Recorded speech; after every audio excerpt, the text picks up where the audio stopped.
انت رأي حضرتك في من استشهدوا من الإخوة المصريين المسيحيين في يعني شمال سيناء ايه؟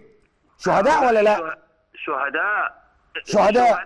طب كلم الدكتور ياسر برهامي بقى، قول له. دماءهم اختلطت بدماء المسلمين، دماءهم اختلطت بدماء المسلمين، هذا يقاتل من اجل مصر، فكيف لا يحسب شهيدا؟ ومن الذي يوزع هذه الصكوك؟ بس الله يفتح عليك.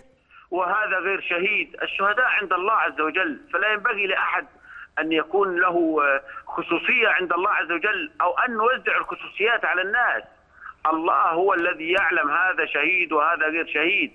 نحن رأيناهم دماءهم تختلط بعضها ببعض، المسلم مع المسيحي. قد يقدم هذا المسيحي يقدم إلى الجنة بسبب هذا القتل القادر وهذه الخيانة القادرة. قد يبعث على نيته لأنه يعني كان في مرابط في سبيل الله، لأنه يقف على الحدود يحمي حدود مصر. يعني هذه أصلا هؤلاء الذين تخرج منهم هذه الفتاوى ليست عندهم حدود قطرية ولا حدود بلاد، ولكنهم يزعمون أنهم يعيشون في الخلاء وفي الهواء، لا تحدهم دولة ولا تحميهم دولة، وليس هناك كيانات يعتمد عليها. لا، هؤلاء يعيشون في الهواء.